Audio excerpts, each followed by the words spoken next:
I draw a lot of trees. Sometimes they're the main event. Sometimes they're a support act for the architecture. Sometimes there are lots of different types of trees to represent. Sometimes there's just lots of trees all tangled up. Sometimes they're not tangled, but they're still different. And sometimes it's just a part of the tree. Normally, I don't draw from imagination. Sometimes, for whatever reason, there isn't a tree in our drawing, in our reference, but we would like to put one. So what are the steps for drawing a tree from our imagination? Here's my 5-step method. The first step is that I have to know what trees look like from life and how particular trees look in life compared to other trees. The important thing when we think of drawing a tree is to see the leaves, to see the canopy, to see the foliage as a surface, a form, a three-dimensional form with a textured surface, rather than seeing it as lots and lots of leaves. Before we start to draw the tree, we want to make sure that we have a sense of where the ground is going to be. We have to spread the thickness of the trunk from the ground level up to the very thin branches that disappear as twigs into our canopy. By working out ground level first, that gives me a sense of where I have to spread the trunk and branch thicknesses between. In a moment, I'll start to do a quick thumbnail, which I think is very worthwhile in drawing from the imagination, just to make sure that what we're thinking is going to work. The next stage is to establish where the canopies are and to do it with marks that we can use in our final drawing. So we'll clear these away and now we'll look at our thumbnail. So this is where the ground's going to be. It's going to be a tallish tree. So let's establish where we think we might put our canopies.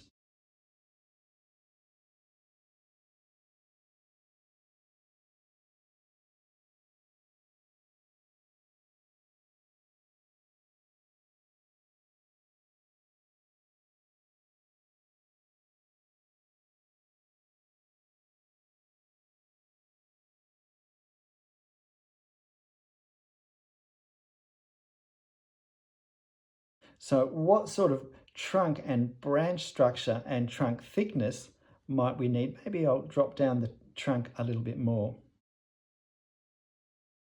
Now we have to also plan the main direction of the trunks. Things don't have to line up exactly, but approximately they do.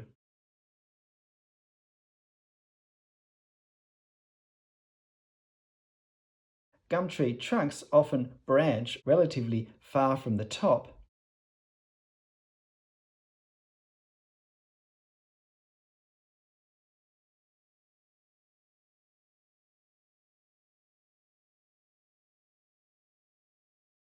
The other thing we need to remember is that with these canopies, some of them are on the other side of the tree.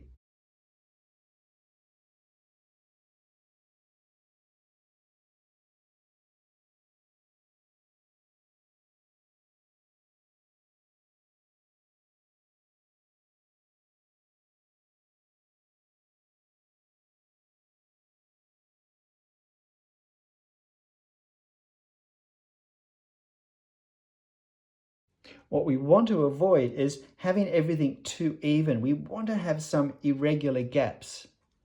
We don't want it to be totally symmetrical. So I think approximately this looks okay.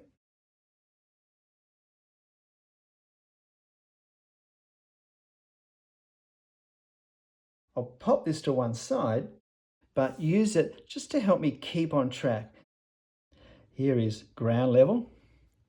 And I said this was going to be the top of my tree. So now I'm going to draw these canopies.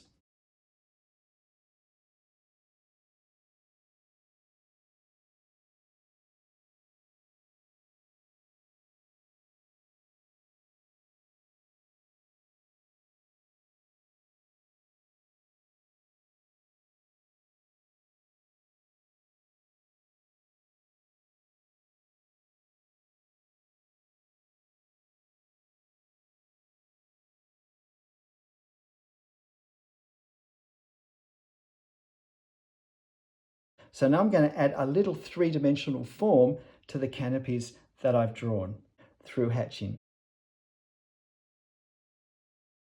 Generally, eucalyptus leaves hang down fairly loosely, which gives us a ragged effect at the bottom, but at the top, it's a somewhat smoother silhouette, and silhouette edges are really important for giving the brain clues as to what we're looking at.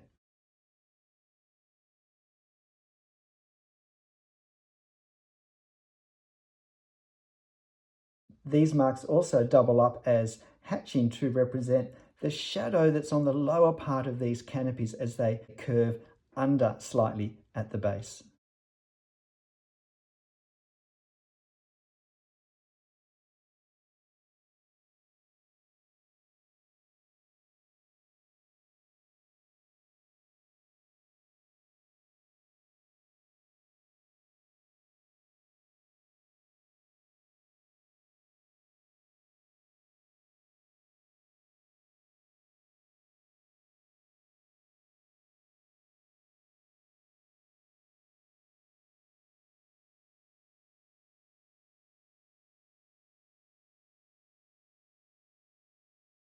Now I want to put the main branches in before I do too much more of the effect of the foliage.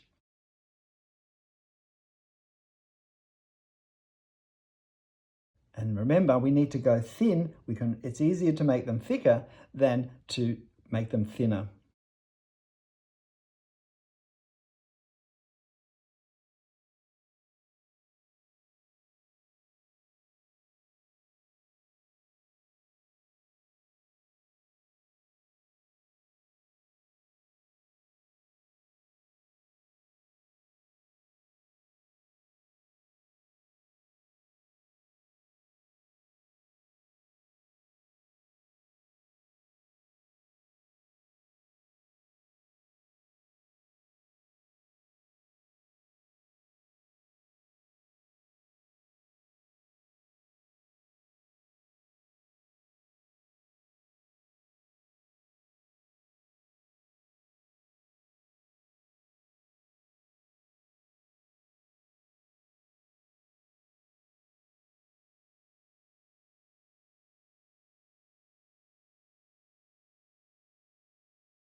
So the question is, do we have enough branching to, if you like, support all of this foliage?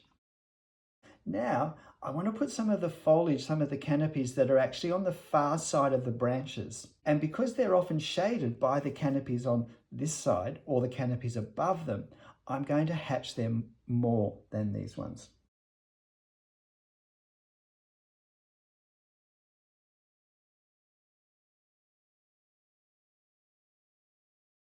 And of course, these canopies also need branching to support them.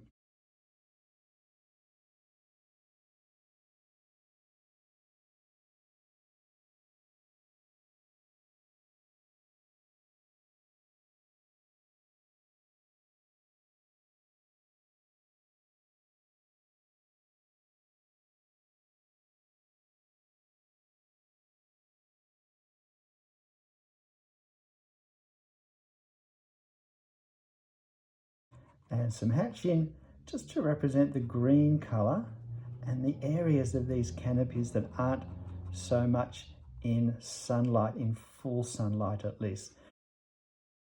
Because these canopies aren't inflated into a roundness, they undulate in and out. And so we want some variation in our hatching to give that sense of the undulations within each of these canopy bunches.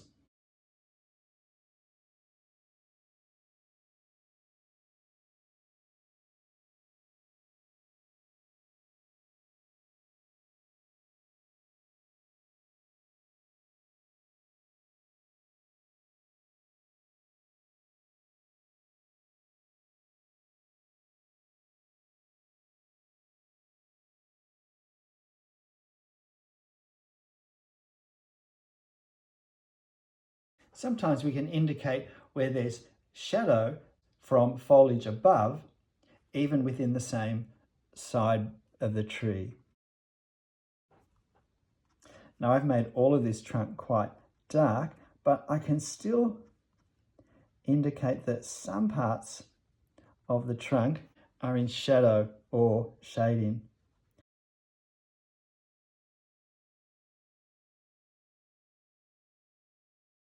You'll notice that a lot of these branches where I've been hatching the canopies on the far side, I've left a slight gap to, if you like, let the branch pass through visually and to create the sense of 3 dimensions of closer and further back, perhaps more effectively.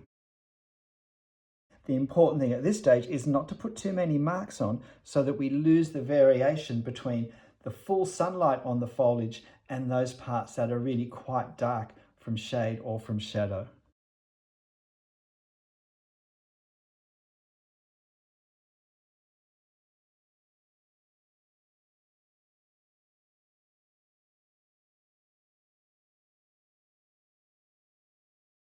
Sometimes with eucalypts, we get branches coming through the canopy that did once support foliage, which has since died. There we have it, a quick from the imagination tree. But we can only draw from the imagination if we've got the reference material in our mind to start with. Before you actually commit in your drawing, a really quick thumbnail of just the foliage and the 3 dimensions, the closer ones, the further ones, and making sure we have a credible branch structure that actually makes sense and goes into the ground with enough sense of size that it's not too fat and then it disappears too quickly into the leaves, or we end up with really fat branches up the top. That also doesn't give us a sense of a real tree.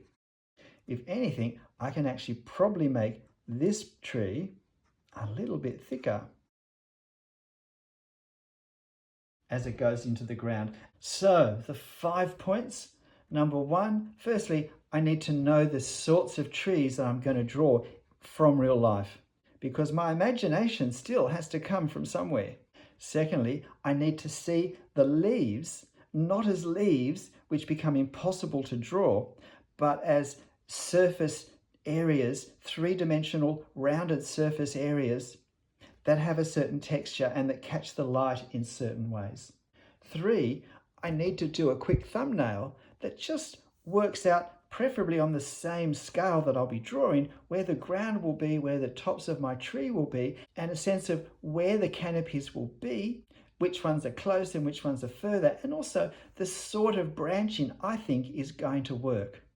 4, I'm going to draw the canopies by a series of dots and dashes and any other marks that work, and largely show their 3 dimensions by hatching to show the shadows and sometimes to show the colour as well. And finally, it works better if we don't really draw the branches and the trunk until we've drawn the canopies the right distance from the ground, and then we start from the top with our twigs that connect, that are an appropriate scale for the canopies, and then we can increase the width of those as they come down and flow into larger and larger branches, and finally into the trunk. And then we can make any adjustments at the end, as you saw me make, so that visually it looks like it's not too thin for what it's supporting. G'day, I'm Stephen Travers. If you draw trees, and trees are a great subject, then I think this is a helpful way of thinking and of progressing what we do